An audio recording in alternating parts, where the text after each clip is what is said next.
সুপ্রভাত বন্ধুরা, আরও একটা নতুন দিনে আরও একটা নতুন ব্লগে সবাইকে অনেক অনেক ভালোবাসা, অনেক অনেক আন্তরিক শুভেচ্ছা জানিয়ে আরও একটা নতুন ব্লগ তোমাদেরকে সঙ্গে করে নিয়ে শুরু করে দিয়েছি। সকালবেলা আজকে একটু ছাদ থেকেই করলাম, কারণ যেহেতু রবিবার আর সেই জন্যই তো সবাইকে জানাই হ্যাপি সানডে। তো সকালবেলা একটু সুযোগ পেলাম, আজকের কদিন ধরে তো পাচ্ছিলাম না, তো সেই জন্যই চলে আসছে আজকে ছাদে। আর পাতাটার উপরে শিশির পড়েছে, দেখো ছোটোবেলায় আমরা এরকম শিশিরগুলোকে নিতাম, নিয়ে ঠোঁটে মুখে লাগাতাম, বেশ মজা পেতাম। তো চলো, আজকে অনেকটাই টাইম স্পেন্ড করলাম ছাদের মধ্যে, এবারে কাজে লেগে পড়া যাক। তো প্রথমেই যেটা রয়েছে আমার বিছানা পরিষ্কার করা। আবার দেখো মামাকে নিচে নামিয়ে দিয়েছিলাম, আবার ওপরে চলে এসেছে, এসে আবার খেলার ব্যাগটা নিয়ে গেল। ওই খেলার ব্যাগটাও সঙ্গী, ওপরে গেলে মানে সে ছড়িয়ে ছিটিয়ে, নিচে গেলেও সেই ছড়িয়ে ছিটিয়ে করবে। আজ যেহেতু রবিবার, তো কাচাকুচি তো রয়েছে প্রচুর, আজকের বিছানার চাদরটাও কাচতে হবে, তো সেইটাকে আমি ওই জন্য তুলে নিচ্ছি আর লেপটে সুন্দর করে গুছিয়ে দেবো। ও বাবার জামা কাপড়গুলো তো রয়েছে, আর মামামেরগুলো আমি কালকে শনিবার দিনই ওটা করে নিয়েছি, নাহলে সবগুলো একসাথে হয়ে গেলে আমার উপর চাপ হবে। তো সেই কারণে যেহেতু ঠান্ডার সময় জল ঘাটতে কার ইচ্ছা করে বলো। তো চলো ঝটপট করে আমি আমার কাজ গুছিয়ে নেব। আর ছাদে এলাম, তো ছাদটাও আজকে ঝাড় দেবো, কারণ বাবুকে বলেছি যে একটু লেপ আর এগুলো একটুখানি যদি খুব রোদ ওঠে তো একটু ছাদের মধ্যে মেলে দেবে। আর ছাদের মধ্যে অনেক দিন ধরে রোদ দেওয়া হচ্ছে না, আর ছাদটা নোংরাও হয়েছে, ধোয়া হয়নি, অনেক দিন ধোয়া হয়নি। তো আজকে ভাবলাম তো দু বালতি জল ঢেলে দেবো, দিলে ছাদটা একটুখানি পরিষ্কার হয়ে যাবে। আর তার উপরে না নিচের মধ্যে লেপ বা তোষক এগুলোকে মেলে দিলে সুন্দরভাবে রোদ খাওয়ানো হয়ে যাবে। তো সেই অনুযায়ী কথা অনুযায়ী কাজ। তো দু বালতি জল ঢেলে দিচ্ছি, ঠান্ডাও লাগছে, পাটা পুরো ভিজে যাচ্ছে। আর এই ছাদের কল থেকে এত কম জল পড়ে, আমি শুধু একটু একটু করে জল নিচ্ছি আর দিচ্ছি। চলো, এখনও কাচাকুচি তো রয়েছে, সেগুলো সব ভিজিয়ে যাচ্ছি, সেগুলো কাচবো।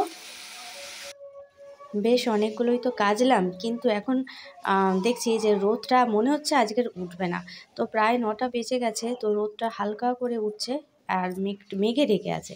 তো এখনও তোষকগুলো কিছুই তো বার করিনি, দেখা যাক যদি হয় তো বার করবো, নাহলে হবে না। আর ওই মোটা প্যান্ট এগুলো সব কেচে দিয়েছি, এগুলো শুকনো হবে কি না তো আমার মনে হয় না। তো দেখা যাক, যদি হয় তো ভালো, আর না হলে আজকে আর বার করা হবে না। চলো এবারে নিচের দিকে যাওয়া যাক, ফ্রেশ হয়ে নিয়ে মামাকে খাওয়াবো, আমরাও টিফিন করব, আর তারপরে হবে রান্না। যেহেতু রবিবার দেরি করে তো হবেই, এমনি অন্য দিনের সঙ্গে আর রবিবারটাও পার্থক্য হচ্ছে না, শুধু এই কাজকর্মটা একটু বেশি হচ্ছে, এই একটুকুই পার্থক্য, নাহলে সেই দেরি করে যেমন রান্না সেরকমই রান্নাটা হচ্ছে। বিছানাটা চাদর পাতা হয়নি, ওটা গিয়ে পাতবো, অনেক কাজ আছে। তো চলো বন্ধুরা, দেখতে থাকো, সঙ্গে থাকো, অবশ্যই তোমাদের ভালো লাগবে। বিছানায় কোন চাদরটা পাতবো তো সেইটা নিয়ে একটু কনফিউজড হয়ে গেলাম। তো নতুন চাদরটাই বার করলাম, যেটা পুজোর সময় ওই ওর জামা কাপড়ের সাথে দিয়েছিল, সেটা বার করলাম, দিয়ে একটুখানি দেখি এটা কেমন। বা সেই থেকে খোলা হয়নি, জাস্ট ওপর থেকেই দেখেছি, আর ক্যাটালগে যেরকম ছিল সেই রকম। আর পুরানো চাদরগুলো আর দিলাম না। আরেকজনকে দেখো, যেটা দেখছে সেটা টানাটানি করছে, ওর মনে হয় পৃথিবীর সমস্ত কিছু ওর দরকার।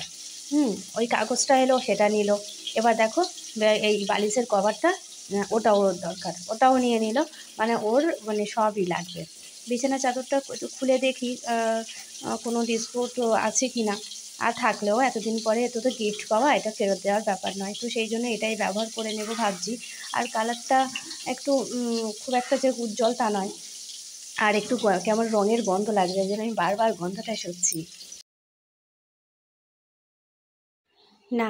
অনেক দেখে শুনে ভাবলাম যে আজকে আর পাতা যাবে না, এটাকে ভালো করে রোদে দিতে হবে, না হলে ধুয়ে নিতে হবে, না হলে একটা তেলের কেমন একটা রঙের গন্ধ লাগছে।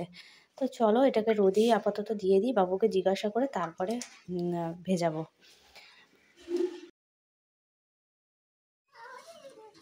গাছের পাতা তুলে দিলে। আর এদিকে দেখতে পাচ্ছ বাবু এসিটা বার করে নিয়েছে, সেই যে রং করে রেখে দিয়েছিল, তো মালিকটা এখন এসেছে, তো এটাকে বুধবারে লাগাবে, তো আজকের জিনিসটাকে পৌঁছে দিচ্ছে। তো আজ রবিবার, তো দুদিন থাকবে, বুধবারে গিয়ে এটাকে লাগিয়ে দিয়ে আসবে। তো চলো নিয়ে এসছে নোটে শাক, এটা সবুজ, আগের বারটা লাল টকটকে নিয়ে এসেছিলো। আগেকারে ধনে পাতাটা কেমন হলুদ হলুদ হয়ে গেছে, নতুন নিয়েছে রেখে দিয়েছি, আর এটা আজকে ব্যবহার করে নিতেই হবে। চলো ঝটপট করে বাবুকে বলে দিতে হবে লেবু আনিয়ে দিতে, ওর তো ভুলে যায়। এদিকে সর্ষে দিয়ে মাছের ঝোলও কমপ্লিট। আজকের একটু বড় বড় দেখে চারাপোনা নিয়ে এসছে, বেশ ভালো হয়েছে। বারবার ওই একই কাটাপোনা খেতে ভালো লাগে না, তো মাছের চারাপোনা নিয়ে এসছে, ভালো হয়েছে। কিন্তু একটা দিক অসুবিধা, মামাটা খেতে পারবে কিনা। তো এদিকটাই এই আলু সেদ্ধটা করেছি, আলুর দম বানাবো। আর এদিকে মশলাটা কষিয়ে নিয়ে একদম গায়ে গায়ে করে শুকনো শুকনো করে আলুর দম করবো। বেশিরভাগ দিনই রাত্রিবেলায় একটু মুড়ি খাওয়া হয়, রবিবার করে বিশেষ করে, তো সেই জন্য একদম সুন্দর করে গায়ে গায়ে করেছি, বেশ ভালো লাগছে। আর দুপুরের জন্য একটুখানি তুলে নিয়েছি, অল্প অল্প করে দুপুরবেলায় খাবো। আর যেহেতু মাছের ঝোল হয়েছে, তো সেই কারণে আর একটুখানি শাক ভাজা হয়েছে। তো আনাজার খোসা থেকে কি সুন্দর একটা টমেটো গাছ হয়েছে। আপনা থেকে হয়েছে, এতেও একটা হয়েছে, এতেও একটা হয়েছে, অনেকগুলোই হয়েছিল, হয়নি। এবার আমি নিয়ে এসেছি এটা লঙ্কা, দুটো পাকা পাকা লঙ্কা পেয়েছি, একদম বাজার থেকে নিয়ে এসছে। তাই এটা একদম চিড়ে নিয়ে আর ওর মধ্যে দেবো। তো লঙ্কাগুলো একদম মাঝখান থেকে চিড়ে দেবো। আমি পুরো দানাগুলো বার করব না, কারণ অনেকে দেখেছি দানা বার করে শুকনো করে তারপরে গাছে লাগায়। তো আমি ওরকম করব না, কারণ মামা যেহেতু রয়েছে, কখন ওই তুলে নিয়ে গালে দিয়ে দেবে, চোখে দিয়ে দেবে, তো সেই কারণেই আমি ওই বার করব না। তো এইভাবেই করে নিয়েই আর মাটির মধ্যে দিয়ে দেবো। সেই জন্য একদম ভালো করে ছিঁড়ে নিলাম। আর চিড়তে গিয়ে দেখতে পাচ্ছি অসুবিধা হচ্ছে, আর ওই ছুরিটা দিয়ে ফল কাটি, তো দেখতে পাচ্ছি লঙ্কা কাটতে অসুবিধা হচ্ছে। যত সম্ভব ওই সরু বলে ওই জন্য ধরতে অসুবিধা হচ্ছে, ওই জন্য কাটতেও অসুবিধা হচ্ছে। তো চলো দেখি এই গাছটা হয় কি না। তো আমি এটা ইউটিউবে দেখেছিলাম। এবার এটা এইভাবেই মানে আমি মাটির মধ্যে দিয়ে আর চাপা দিয়ে দিতে হবে, কারণ মামা দেখতে পেলেই তুলে নেবে। তো সেই জন্য ওরমভাবে দিয়ে চাপা দিয়ে দিয়েছি, যদি হয় খুব ভালো হবে।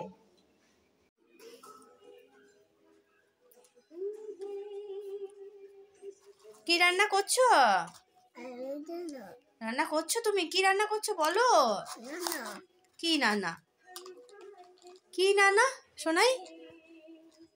কি রান্না?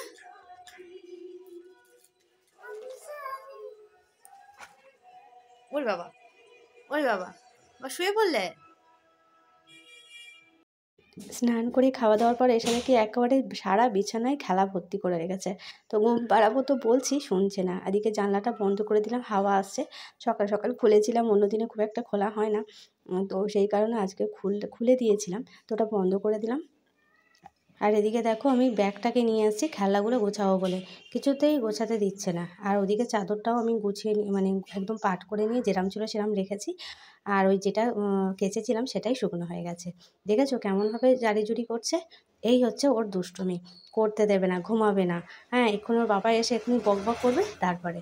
তো বন্ধুরা, আর ব্লগটা বাড়াবো না, আজকের ব্লগটা এই পর্যন্তই। কেমন লাগলো অবশ্যই কমেন্ট করে জানাবে। আর ফিরে আসবো নতুন একটা ব্লগ নিয়ে।